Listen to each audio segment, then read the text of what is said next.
पूर्ण उंची 36 minus 2 plus 3, तर उंची आली 37.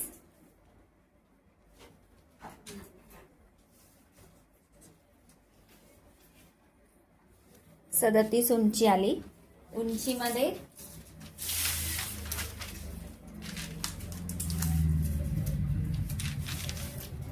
बेल्ट घ्यायचा आहे वरती, 2 इंचाचा बेल्ट.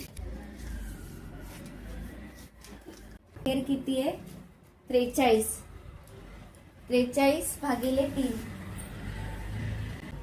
14.3 येतं. 14.25 पकडूया. 14.25 प्लस 1 इंच करायचं, 15.25 आलं. इकडे आलंय हे मार्किंग 15.25चं. क्रॉच पॉइंट उंची 12.5 असते. मायनस 2 केले तर 10.5 येतं, तर इथून 10.5 घ्यायचं.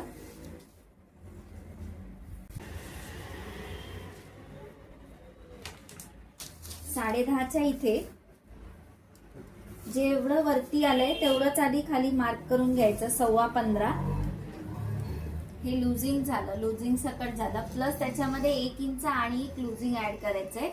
आणि मार्जिन आता सीट राऊंड नुसार घेतो आपण.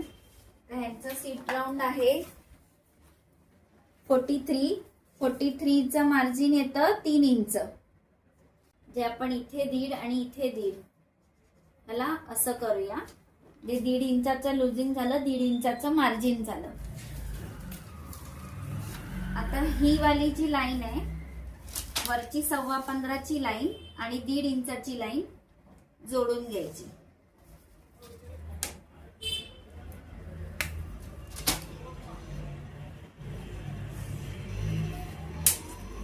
ही नाहीये, ही आहे. त्याच्यानंतर ह्याला थोडासा शेप द्यायचा आहे. सेंटर पासून थोडासा इथे शेप दिला आणि ह्या पॉइंटचा सेंटर करायचा.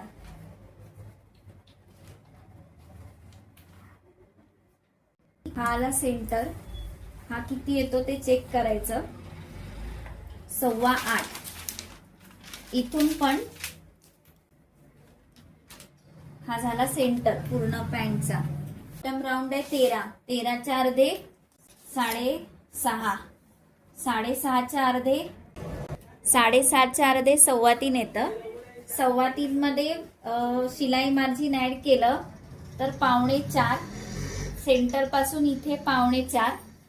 सेंटर पासून ह्या साईडला 3.5च ठेवूया, कारण ऑलरेडी इथे 1.5 इंचाचं मार्जिन येते म्हणून इथे काही जास्त मी मार्जिन घेतली नाही. आणि इथून 1.5 इंच मार्जिन.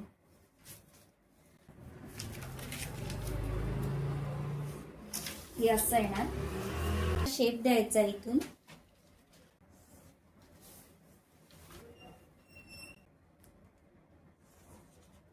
हा झाला. हा असा शेप येतो थोडासा. वरनं जिथे ही जॉईंट होतंय हे मार्किंग तिथे जॉईंट करायचंय. उलट घ्यायचं आणि खाली स्ट्रेट घ्यायचं.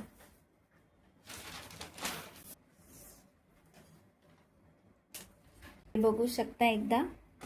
ही माप आहेत आणि हे असा शेप मध्ये आपण टाकलेली आहे पॅन्ट.